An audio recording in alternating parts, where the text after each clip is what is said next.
Assalamualaikum Pak Ridwan. Waalaikumsalam, Bu. Iya, bagaimana kabar Pak Ridwan hari ini? Alhamdulillah baik-baik saja walaupun agak emosian sedikit nih, Bu. Oh, ada apa nih Pak? Biasalah, ini urusan anak-anak. Namanya Oh, juga itu banyak anak, banyak lo perangainya. banyak loh perangainya. Berarti apa? Ada yang bisa Pak Ridwan diskusikan dengan saya Itulah, mengenai anak-anak nih? iya. Saya kadang pusing sendiri itu. Masalah anak terlambat.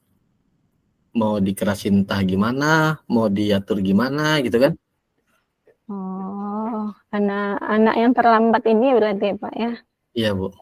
Kita ya berarti hari ini kita bahas mengenai anak-anak kita yang sedang terlambat ini. Gimana Pak?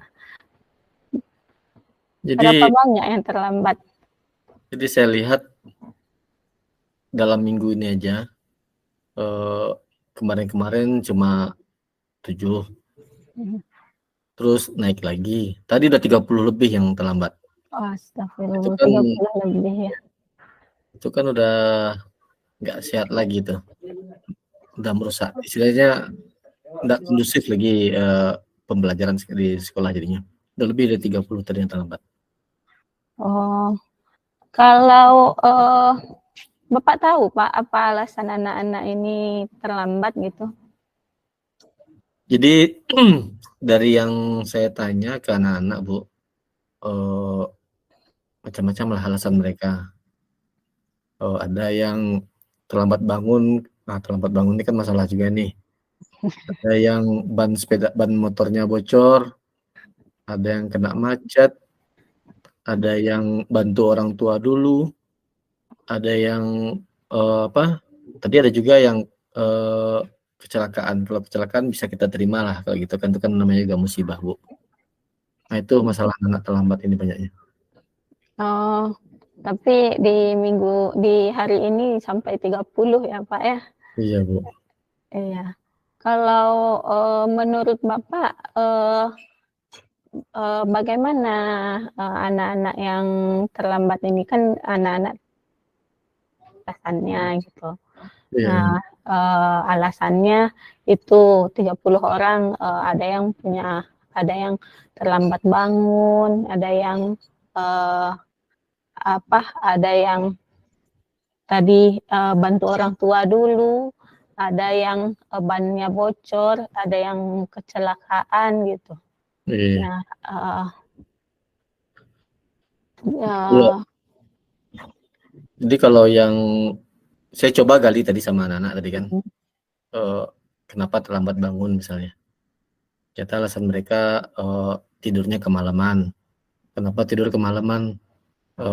Mungkin lagi trennya anak-anak lagi hobi main game kayaknya. Di main game semalaman, terus tidur malam. Kalau yang itu, yang macet, nah itulah, itu kan kata anak-anak kita positive thinking saja. Mungkin betul macet tadi.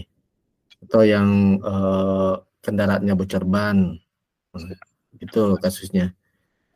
Cuma ini kan yang lagi pusing saya mikirkannya itu bagaimana caranya supaya anak ini bisa mengikuti aturan yang sudah berlaku di sekolah ini. Bisa mereka hadir tepat waktu, jadi mereka juga tidak rugi dalam pembelajaran. Itu, Bu.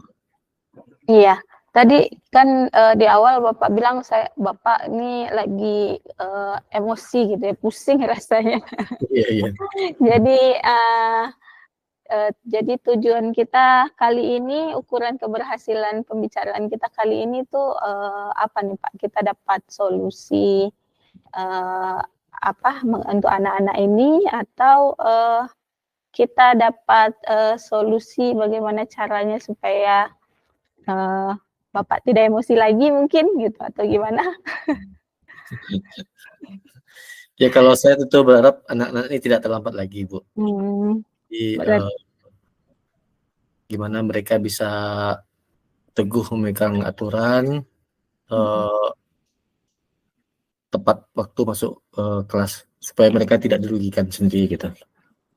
Gitu. Kira-kira menurut pandangan Bapak, hal apa yang bisa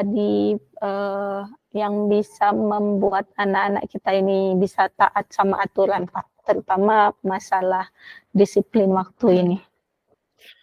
Ya, jadi kebetulan kan saya kan calon guru penggerak nih, Bu.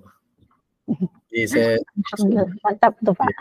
saya sudah belajar praktek segitiga restitusi. Kalau untuk kelas mungkin saya bisa menghandle, cuma kalau untuk sekolah kan banyak sekali itu. Jadi saya terpikir sama saya tadi, bagaimana supaya guru ini bisa tahu juga tentang praktek segitiga restitusi ini.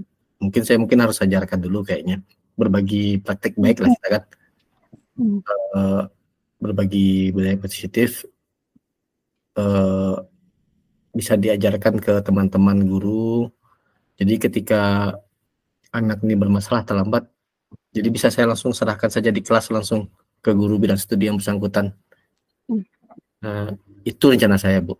Luar biasa itu, Pak, ya. Yeah. Jadi berbagi budaya positif ke rekan-rekan guru, budaya positif yang akan dikenalkan berarti segitiga restitusi. Yeah. Kira-kira ada hambatan nggak kalau misalnya kita lakukan itu? Kira-kira kalau misalnya Bapak mau melakukan itu ada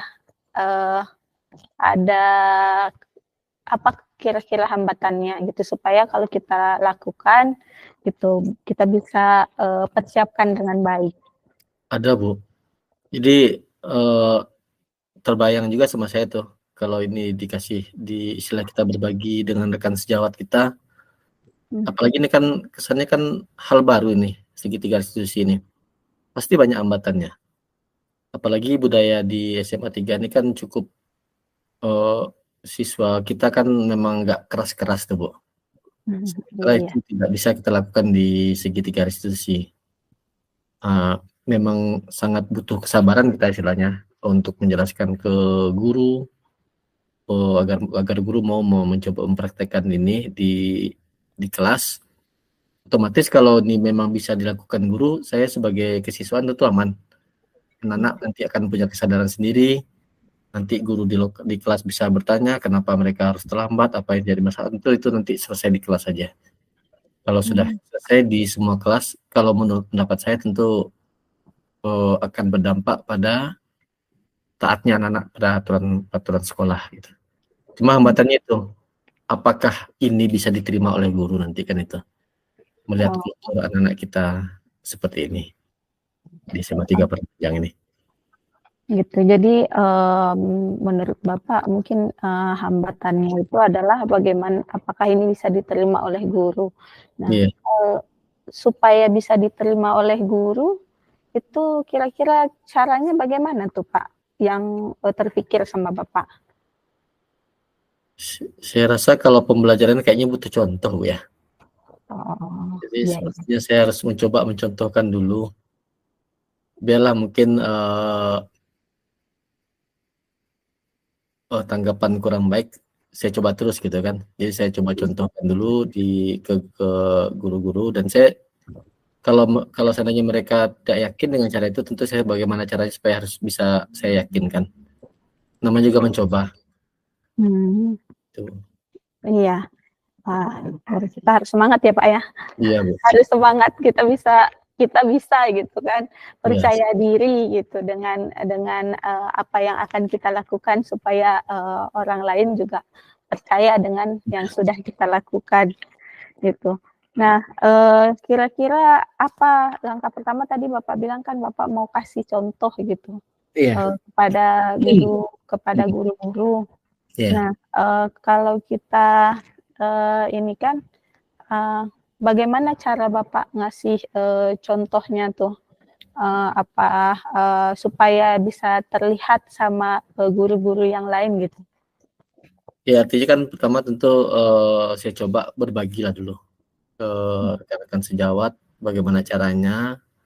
Kemudian nanti dari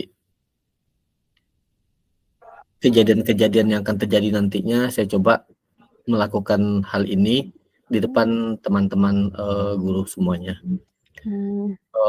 Tentu di samping itu saya juga harus menjelaskan ke rekan-rekan guru bahwa ini tidak hari ini dilakukan langsung berhasil gitu ya. Hasil ya. Ini berisiko juga sebenarnya nanti kalau seandainya tidak sukses kan kawan-kawan guru kan jadi tidak percaya lagi dengan cara seperti ini. Tapi untuk mengatasi itu saya ada lagi yang akan saya lakukan, Bu. Yang itu kan ke guru, kemudian kalau ke siswanya saya akan melakukan pendekatan secara personal.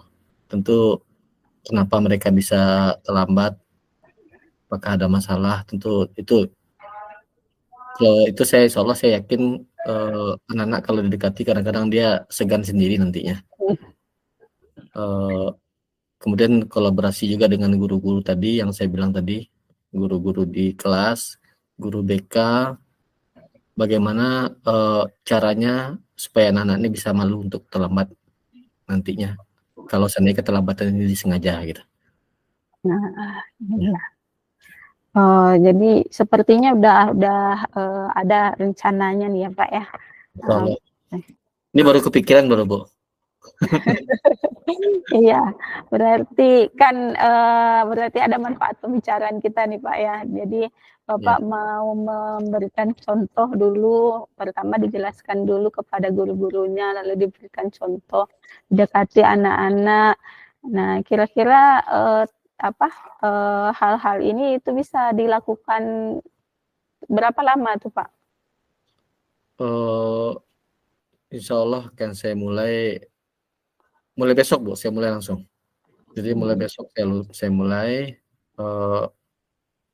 saya ingin melihat progresnya anak-anak ini dalam waktu 2 minggu ke depan.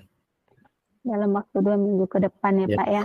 Ada perubahannya, tentu kita sekolah sedikit pun perubahan anak tentu akan sangat kita hargai kan itu. Iya, mau bagaimanapun perubahan anak gitu kan, meskipun belum banyak, belum signifikan gitu, tetap kita hargai ya Pak ya.